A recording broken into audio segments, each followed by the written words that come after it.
Tere tulemast kuulama Pärnumaa podcasti 54. osa. Jätkuvalt salvestame Pärnu Huubis ja mina olen Regina Jaakson. Täna ma kutsusin külla naisterahva, kellega me oleme koolis põgusalt tuttavaks saanud ja ma olen teda, sotsiaalmeedias näinud toimetamas küll ühe koha peal, küll teise koha peal. Ühesõnaga, nagu ta ise tabavalt ütles, hunt Kriimsilm.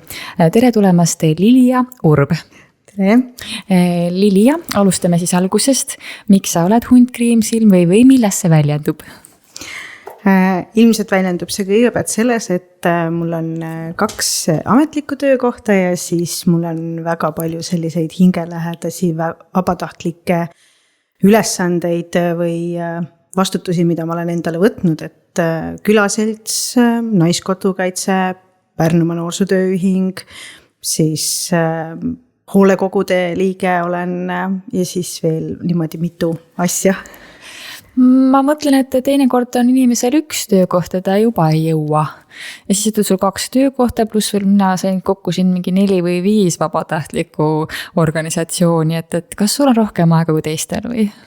Ei, ma arvan, et see pigem on see, et hästi oluline on aja planeerimine, et mulle väga meeldib siuke graafiku järgi elamine ja toimetamine ja siis tugivõrgustik, et mul on lihtsalt väga imeline abikaasa ja toetavad lapsed, et tänu kellele ma teen ja jõuan. Tead, nüüd ma saan sellest raamatupidaja paberist aru, mis sul taskus on. Planeerimine ja niimoodi korralikult, eks ju. See selgitas nii mõndagi. Aga tulles siis teemasse, et mis su töökohad on, kus see nagu põhirõhk on? Mu kõige südamelähedasem töökoht on mu noorsootöö, et ma olen Lääneranna kultuuri- ja noortekeskuses noorsootöö juht. Ja selles ma olen osakoormusega seal, nii et ja siis teine osakoormusega on mul siuke teraapiatöökoht, et ma olen Coop ehituskeskuse klienditeenindaja Lihulas. Mida tähendab teraapia koht? Aita nüüd selgitada.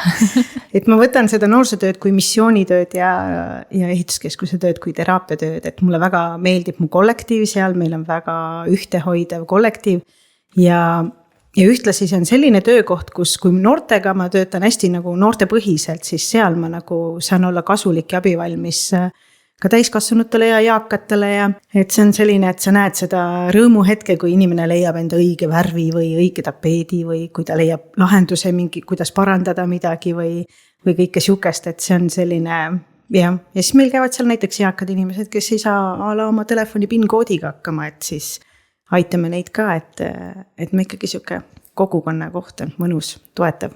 Kuidagi hästi armas oli kuulda seda klienditeeninduse seda poolt, millega ma arvan, et kliendid niimoodi nagu kokku ei puutu, et kui sa ütlesid, et nii tore on näha inimeste silmades seda rõõmu, kui nad leiavad õige asja endale. Ma ei tuleks selle pealegi, et üks klienditeenindaja võiks mõelda niimoodi. See kõlab kuidagi väga armsasti. Jaa, meil on nagu selline hästi siuke, ma ei tea, kliendi rahulolu ja rõõm on siuke hästi oluline, et nende murede lahendamine ja abistamine, et see on, mulle meeldivad õnnelikud inimesed. Aga rääkides noortega töötamisest, kui kaua sa oled selles valdkonnas siis toimetanud? Ma päris täpselt isegi ei tea, et ma arvan, et juba päris palju aastaid, et mu lapsed mu sinna tõid ja mu kõige vanem tütar on 23, et aga ametlikult olen palgaline siis nüüd varsti 7 aastat. Aga siis mitte ametlikult või kunas see teekond üldse pihta hakkas? Ma arvan, et siuke ligi 20 aastat tagasi. Okay. Ja, ma olin mänguõhtute juht ja siis selline projekti kirjutamine noortega koos ja noorte heaks, siis see on olnud niimoodi taustal kogu aeg ikkagi. Ja see on tegelikult siis ka siuke noorsootöö üks variant. Mis on see, mis sind selle töö juures motiveerib seda tegema? See ei pruugi alati lihtne olla. Projektid, need on väga toredad ja küsid rahastust ja kui saad ka, siis on ju eriti hästi, on ju. Aga noorsootööl on ka raskem pool olemas, on ju. Et kuidas seda tasakaalu leida või mis on see, mis sind nagu motiveerib? Õnnelikud noored. Ja siis üks hästi hea näide on, meil on malevas, me teeme iga aasta väga kirglikult töömalevat noortele, et ja alles paar nädalat tagasi mulle kirjutas üks noor, et ta kandideerib tööle, kas ta tohib mind panna soovitajaks kirja. et vot selline hetk, et jess, heureka, et tal oli meeles, et ta peab üle küsima soovitaja käest ja näed, et ta teeb kõik CV korralikult üle, et see kõik, et nad õpivad mitteformaalsel moel, et see kõik, et nad leiavad endale tugiisikud või nagu kellele kurta oma muret. Et mulle väga meeldib see, et kui nad saavad usaldada, et nendel on loodud see turvaline keskkond, kus nad saavad usaldada ka mitte ainult oma rõõmusid, vaid ka oma muresid, et me saame neid toetada ja suunata. No ühed noored on need, kes jõuavad noorsootöötajate juurde, samas on ka ju osad noored, kes üldse ei jõua, erinevatest süsteemidest sõltumata, mis neile loodud on nii-öelda. Et kuidas neid küll aidata saaks? Eks nendeni jõuame niimoodi isikliku kontaktiga, et eks me ikka teame, kus nad liiguvad või kellega suhtlevad või siis vahel satume kogemata kokku. Et jah, ja siis tulebki neile märku anda, et täitsa okei on tulla rääkima, et ma endiselt mäletan sind umbes sellest ajast saati, kui sa väike olid, et tule ikka, et küll me selle vaikse koha leiame, et kui mõni mure on. Ja ongi nagu tore olnud, et on küll tulnud.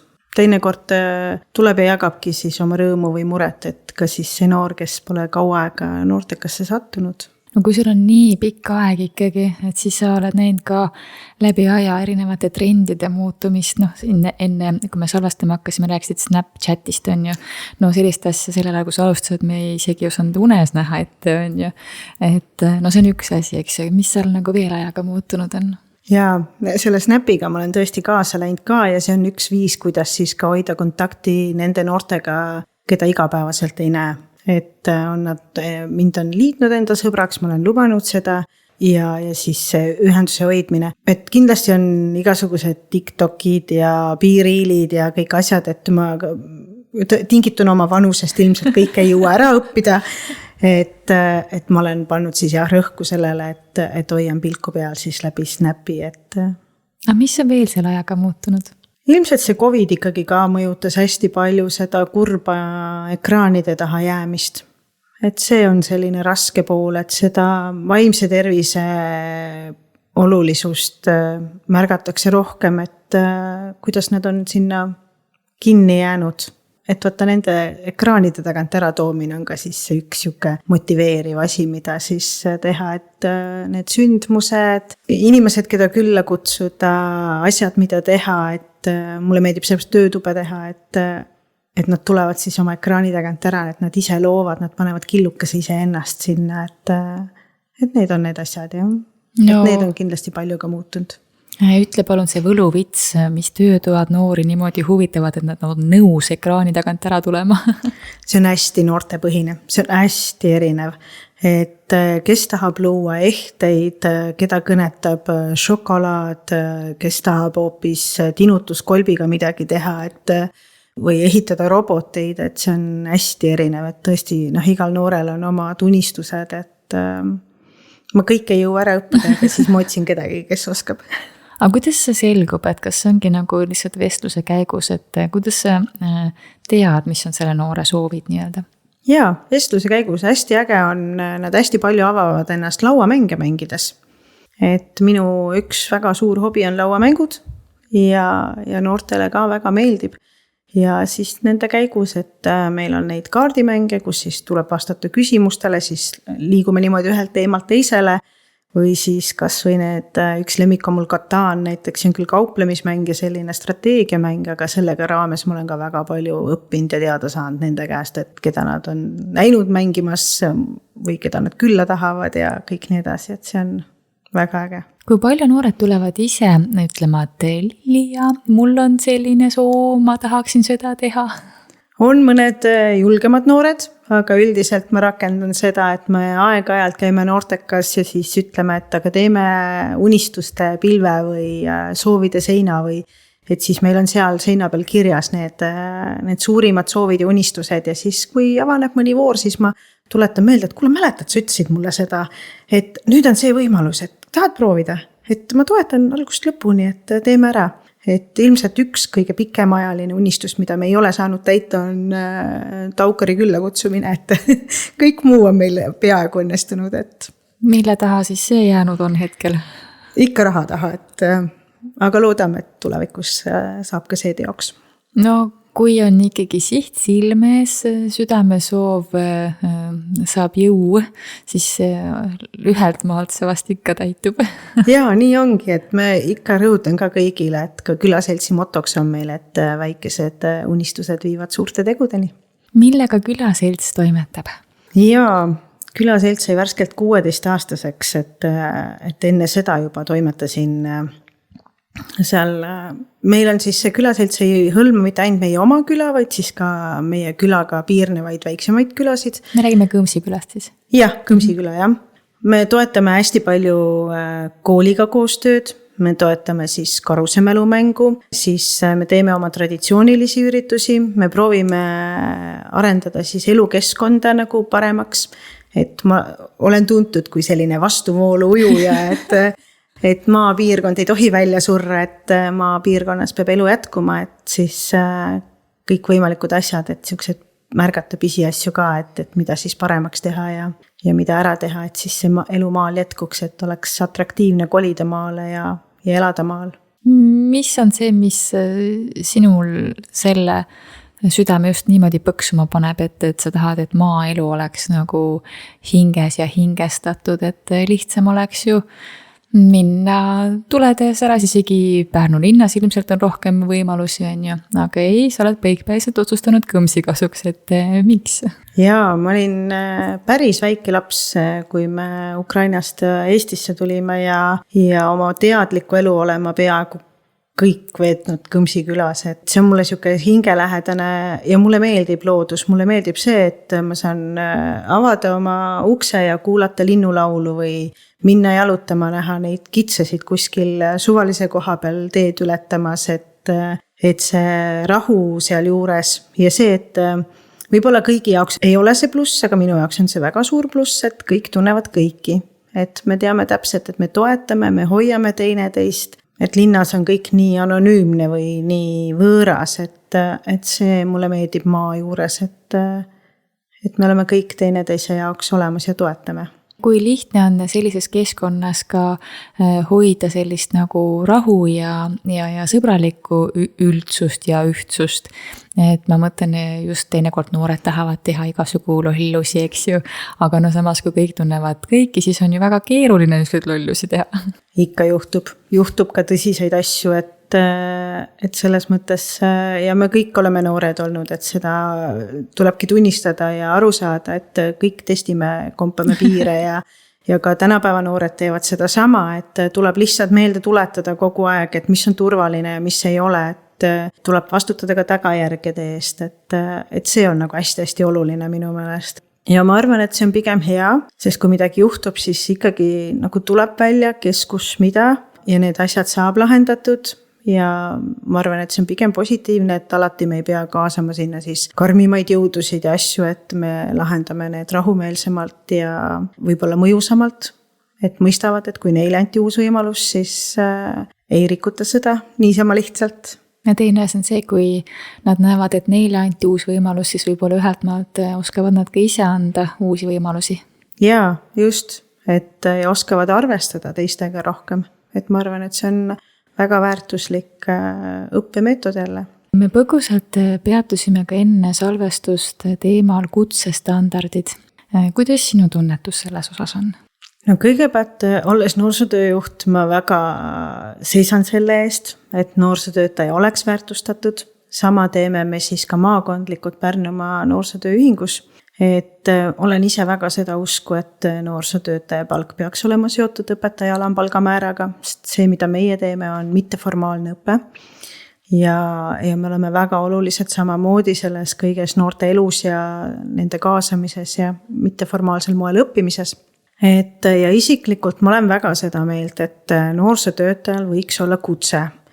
Ma ei arva, et kõik, kes noorsootöösse tulevad, peavad minema kohe seda kõrgharidust omandama, aga see, et Eestis on võimalik taotleda endale kutset ja siis tuleb seda iga 5 aasta tagant taas tõendada, siis ma arvan, et see on väga õige, et ka kutseetika ütleb, et noortetoas võiks olla kutseline töötaja, et see on väga hea suund ja kui on kutse, et siis oleks ka palk vääriline, et ka see on väga selline motiveeriv, et meie vallas oli varasemalt vastavalt kutsele palgasüsteem, nüüd sellest aastast see natukene muutus, aga varsti on see uuesti tagasi, et. Tõid õige asja välja, et vähemalt enne rääkides, et see on ka selline hea võimalus korraks ise enda sisse vaadata. Et noorsootöötajal, et mõnele küsimusele enda sees vastata ja siis ka muidugi, et kutset uuendada, ka teistele vastata, aga vähemalt nagu enda sees mingised vastused leida.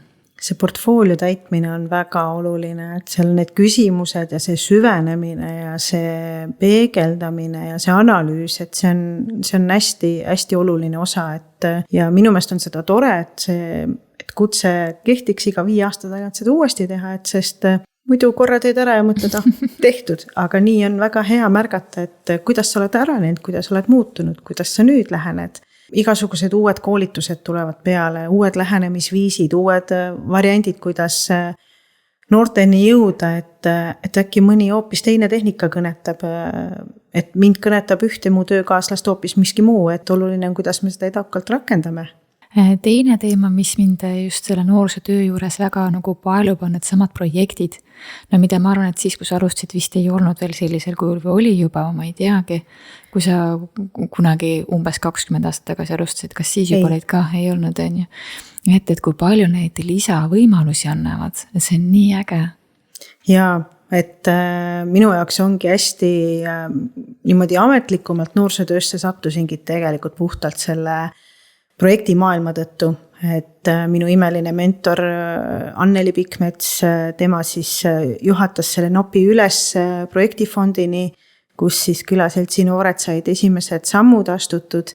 Mina ise olen küll projekti kirjutanud aastaid juba, aga et ma suudan juhendada ja suunata noori selleni, et nende väikesed unistused ja soovid saavad teoks siis projekti kirjutades, et nad näevad seda tulemust, et see on nagu väga selline tänuväärne asi, et just nüüd on ideepuhur ja mille üle ma olen ääretult tänulik, et meil tuleb oma vallas nüüd väike noorte omaalgatuslik projektifond, et ka niimoodi päris juure tasandil saavad õppida väikeste sammudega, et kuidas ise siis midagi algusest lõpuni korraldada, teha ja noorsootöötajad on turvaliselt nende selja taga kogu aeg olemas. Mina mõtlesin, et see käib nii, et kui avaneb mingi projektivoor, et siis noorsootöötajad teevad selle töö ära, aga pigem ikkagi nii, et noorsootöötajad juhendavad noori. Jaa, et tegelikult on, et ühtegi asja ei saa noori tegema panna, kui nad ise ei taha teha. Et nagu peab oskama suunata ja neile öelda, et mida nad meelde tuletada, et kuule, et sina tahtsid näiteks neid kõlareid, vaata kui hea võimalus, et mis sa nendega kõlaritega muidu teha tahaksid lisaks veel. Ja siis me saamegi suunata ja abistada neid ja nemad ikkagi on need põhitegijad. Et eks neid hirmutab esialgu sõnad eelarve ja eelarvest kinnipidamine ja igasugused tehnilised sõnad seal, et seda enam, et projekti saavad kirjutada juba alates 7. eluaastast. Aga sa pead oskama lihtsalt nendele söödavaks selle teha, et nende keeles neid asju neile tõlkida, et ja kui see on käpas, siis nad tulevad väga ägedate ideedega, et minule väga eelmine aasta läks hinge, kui meie noored kirjutasid ettevõtlusprojekti ja kogu tulu annetasid ära vähihaigete lastevanemate liidule. Kas see mõte tuli ka noorte poolt? Jah, et see oli väga südantsoojendav, et see pani mind ennast kuidagi veel rohkem sellele kaasa elama. Ja. Aga mis projektiga siis tegemist oli, ettevõtlusprojekt, et millega nad siis? Ideepuhuris nad tahtsid õppida siis, kuidas käib siis nii-öelda ettevõtlus, et nad tegid ise tooteid, nad tegid küünlaid, võtmehoidjaid, nad kutsusid endale siis kogenud ettevõtjad, meie oma valla inimesed rääkima siis brändingust, turundamisest, ja siis nad müüsidki oma tooteid laatadel ja ühtlasi said nendes töötubades, kus neid asju teha sai, osaleda ka teised noored ja siis laadal müügitulu annetati siis ära. Jah, sellised lood panevad mind uskuma, et ei ole midagi noored nii hukas, et on lootust küll tulevikus.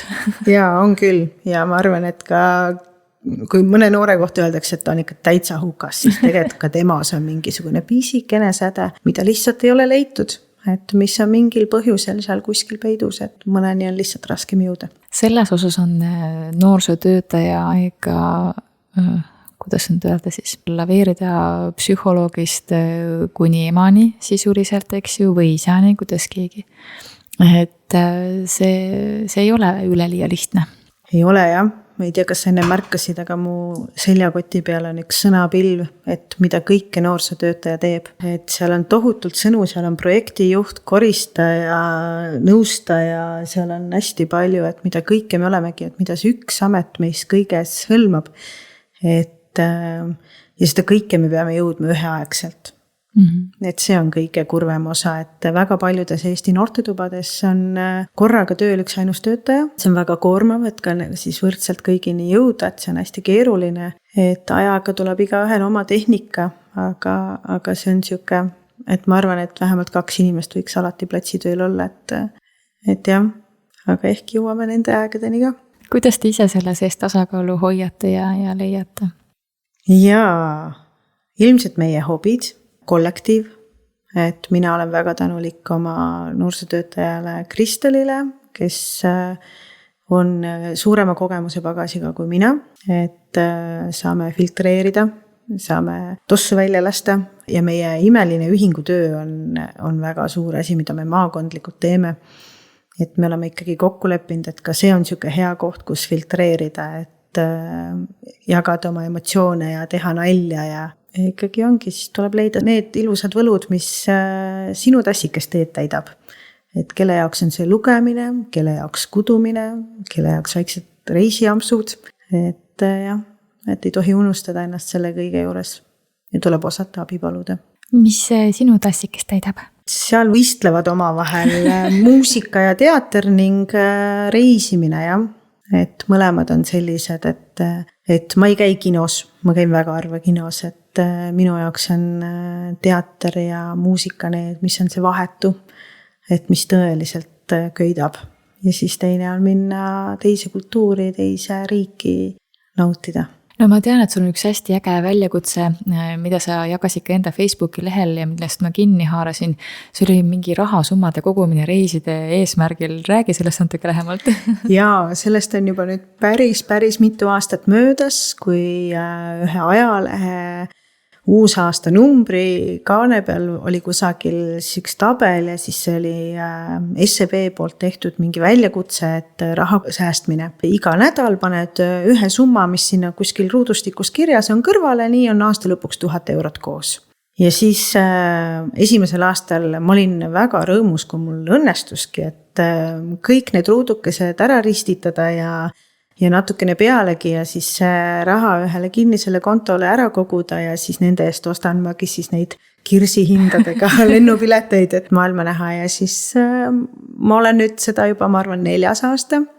Iga aasta alustan uuesti, võtan prindin endale uue tabeli ja sõbrad küsivad ka nüüd juba, et ja siis panevad samamoodi, ristitavad on oma numbreid ja korjavad raha, et siis kes mille jaoks. Kus kohtades sa käinud siis oled? Nüüd, kui see saade meil on kuuldavalt, siis sa oled Prahas juba ära käinud? Jah, Prahas ei ole ma varem olnud. Ma olen käinud Amsterdamis, Londonis, Pariisis, Kiilis, Oslos, Viinis. Kindlasti on veel kohti, mis ei tulegi niimoodi kohe meelde, et jah. Kas need sünnivad niimoodi pikalt ette või kuidagi nii, et sinna poole veel jõudnud, sinna võiks minna? Mõni koht on niimoodi, et on mul juba ammu hingel ja mõni koht on siis nii, et kui potsatab postkasti see kuulus reklaamipakkumine, võt sinna on kõige parema hinnaga praegu, et siis tekib, et seda polegi näinud, et lähme vaatame. Et aga mõni koht on jah niimoodi, et mis siis, nüüd on mul näiteks Krakow on mul siis siuke tagataskues ja Budapest, et mida ma tulevikus plaanin minna külastama. No väga äge, kui sellised sihid on nagu ees, siis on, mille nimel nagu seda raha koguda on ju. Jaa. Mis muidu on ikka see, et kogun, aga see nagu läheb ära, kui tal pole mingit kindlat eesmärki nii-öelda. Ja noori ka väga motiveerib. Noored on minu käest ka mitu korda käinud küsimas, et oota, kuidas see kogumine nüüd käis, et seal on jah, selles mõttes kuni 56 on päris suur summa korraga kõrvale panna, et siis ma olen noortele öelda, et aga koguge see 100 näiteks, et jagage iga 10-ga kõik need numbrid, et see on ju ka tehtav, et nendele ka, et siis on need sihid, mille nimel koguda on hästi oluline. Kes tahab uut telefoni või mis iganes, et see on hästi motiveerib. No see on see sama, et oled enda olemusega eeskujuks lihtsalt juba. Jah. No räägime su teistest tegemistest ka, Hunt Kriimsilm. Alustame siis äkki Naiskodukaitsest. Et kuidas sa selle organisatsiooniga seotuks said? See on päris hea lugu. Tegelikult on nii, et minu töökaaslase tütar tol ajal oli ta gümnaasiumi lõpuklassis, tahtis koos oma sõbrannaga minna Valgele laevale. See on üks patrullvõistlus, mida Läänemalev korraldab. Aga seal on tingimus, et peab olema 4-liikmeline meeskond ja peab kuuluma siis Kaitseliidu organisatsioonidesse. Nad olid ära rääkinud 1 naiskodukaitsja, aga neil oli tingimata 1 liige puudu. Ja minule väga meeldib kõndida. Mulle ei meeldi joosta, aga ta teadis, et ma olen hea kõndimises. Ja siis nad veensid mind sinna jah-sõna ütlema ja siis mõtlesin ära ja siis tuli välja, et aga selleks sa pead liikmeks kastuma. No siis ma tegin juba selle avalduse ka ära, et kiirkorras mind siis Hiiumaa praami peal vastu võeti. Ja sellest ajast saati olen ma siis olnud Naiskodukaitse liige ja siis seal hingega toimetanud, et esimesed 2 aastat niimoodi tagasihoidlikumalt ja siis edasi juba nii juhatuses jaoskonna tasandil kui ka nüüd olin 4 aastat ringkonna juhatuses. Kaua sa oled siis seotud juba olnud Naiskodukaitsega umbes? Ma jään sulle vastuse võlgu. Mõtlen, kas see võis olla 2013? Ma ikka juba on ammu, jah. No see on ikka juba ammu, jah. Et justkui tundub, et tegelikult nagu alles eile on, aga sa hakkad nagu arvutama, et see on ju 13 aastat tagasi. Et siis saad aru, et oi, mõni kasvab selle ajaga juba väga suureks lapseks, eks ju? Jaa, aeg läheb imekähku, et jah, on aastaid olnud, kui ma käisingi, et igal koosolekul oli turvahäll näpu otsas, sest pere kõige noorem saab kohe 8-seks, et jah. Naiskodukaitse, mis see sinule annab? See on meie kõigi turvalisus. See on teadlikkuse tõstmine. Et ma ei arva, et me peaksime ainult siis nüüd selle sõjalisel eesmärgil olema teadlikud, vaid see kriisivalmidus, kuidas elus hakkama saada, kui elekter ära läheb. Et kõik see taust, ja kuidas toetada ja austada neid, kes on hädas. Et kuidas sellega hakkama saada, et see kõik on ülioluline. Et mulle väga meeldib meie Ole valmis äpp, mulle meeldib seda alati meelde tuletada, mulle meeldib ohutushoiu töötube teha, et märgataks, miks mingid asjad on olulised, et miks on oluline suitsuandurit laes kontrollida ja kõik sellised asjad, et omada kriisivarusid kodus. Covidi ajal olid need jälle nagu oluline teema, aga nüüd inimesed kipuvad unustama, et ja meie kriis ei ole ju ainult sõjaline kriis, et täpselt need looduskatastroofid või mis iganes võib tabada, et ka need on kriisid, et kõigeks selleks valmis olla ja teadlik olla, kuidas reageerida ja aidata, et evakuatsioon on üks mu hingelähedane teema, et mainisid ohutushoiu töötuba. Mis see on? Seda saab hästi mitut erinevat moodi teha. Meil on selline tore, me paneme püsti telgi ja me nimetame seda Madise koduks. Madise kodu? Ja siin kas seal mingil kindlal põhjusel Madise kodu? See on tegelikult tulnud ühest toredast loost Haapsalu jaoskonna naistelt, et kuidas üks sõber ütles teisele, Madisse näeb välja täpselt nagu sinu kodu. Ja siis sellest sai Madise kodu nimeks, jah.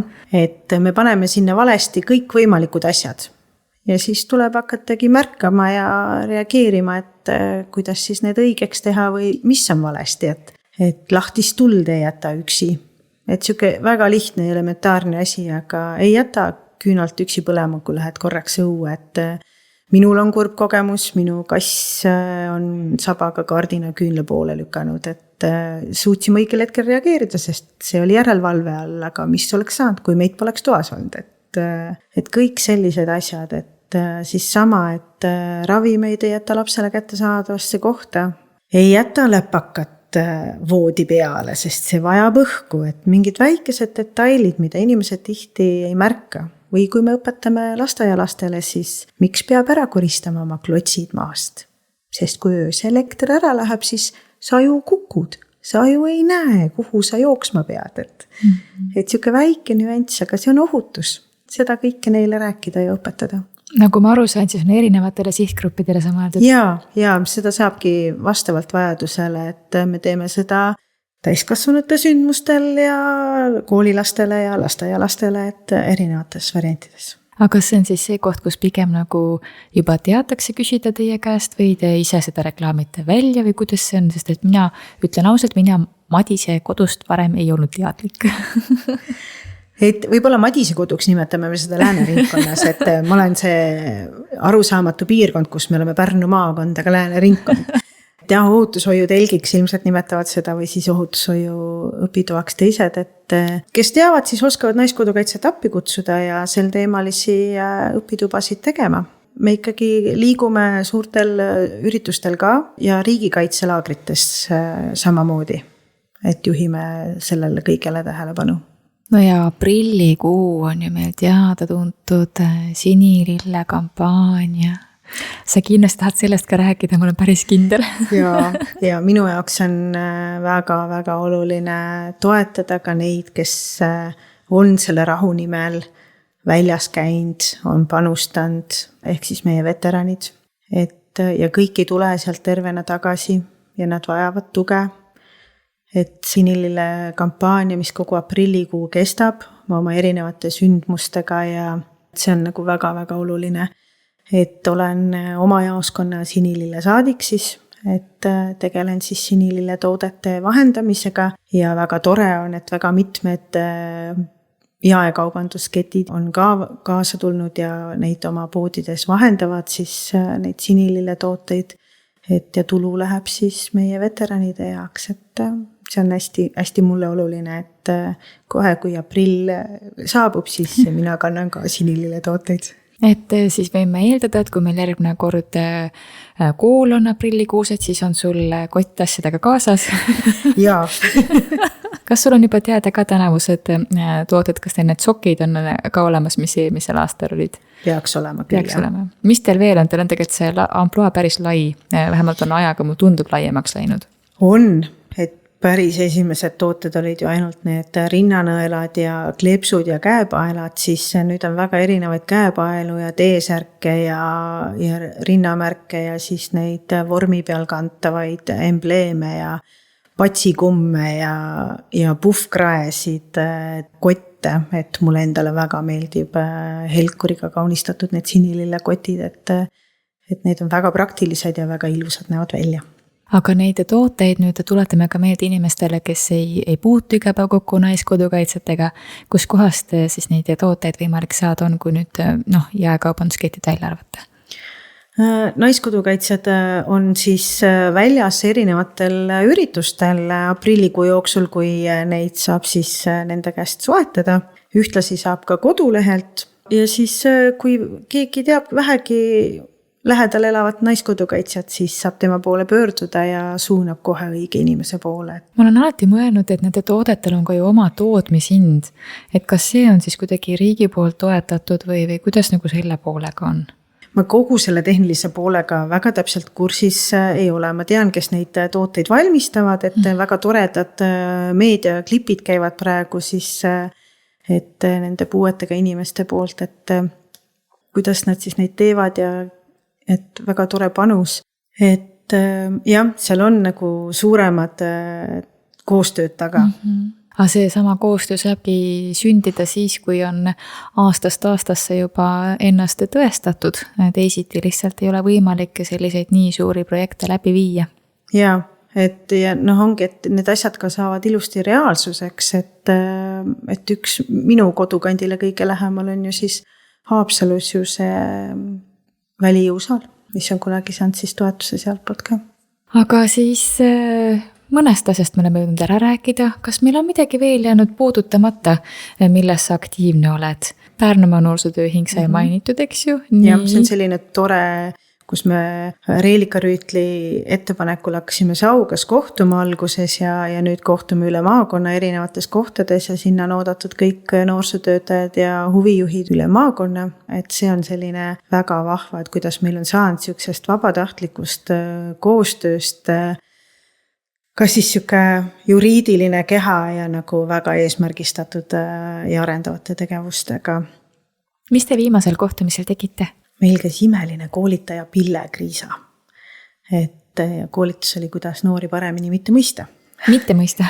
Jah, et siuke väga tore, et väga äge ja kõnekas koolituspäev, et temaga veedaks kohe mitu päeva. Ja siis meil on maikuus tulemas uuesti temaga kohtumine ja siis me tutvustame oma võrgustikutööd siis ka teistele noorsootöötajatele Eestis varsti.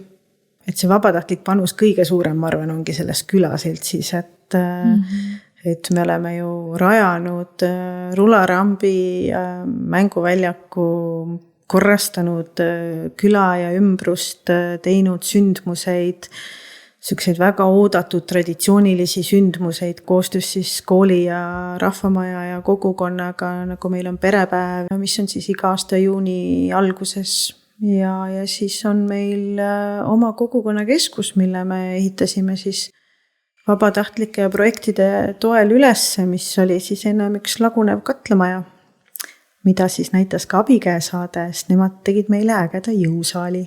Et ja nüüd on väga tore, et kui maal on kõige suurem takistus enamasti logistika ja liikumine ja vahemaad, siis nii tore on, et inimesed, kes elavad meiltki natukene eemal, siis nende jaoks on poole lühem maa tulla ju meie juurde jõusaali, kui veeta 2 korda rohkem aega autoroolis ja sõita siis suuremasse asulasse. Et selles mõttes on see ka selline väga, väga äge võimalus. No ma näen su silmist, et uued projektid juba sul nagu peas käivad. Mis on järgmised sihid? Noorsootöös me kindlasti toetame noori ideepuhuri projektidega, et see on ülioluline, siis maakondlikus noorsootöös Eurodeskiga kõik seonduv. Valla noorsootöös me tahame vaimse tervise teadlikkust tõsta kõikide noortega töötavate töötajate seas, et liigume selles suunas. Külas meil on tarvis tänavavalgustust juurde. Me tahame, kogukonnakeskuses on aknakatteid vaja, et seda natukene privaatsemaks saaks muuta, kui seal on sündmused sees. Et ja selliseid eesmärke on ikka oma jagu, et mis puudutab siis turvalisust või siukseid keerulisemaid olukordi, mis lähevad natuke üle meie jõu, et kus tuleb Maanteeametiga tõsisemaid läbirääkimisi pidada, et bussijaam ümber tõsta või midagi sellist. Bussijaam ümber tõsta või midagi sellist. See on sama ja kui siin ju katted uued panna akendel ette. Nii muuseas.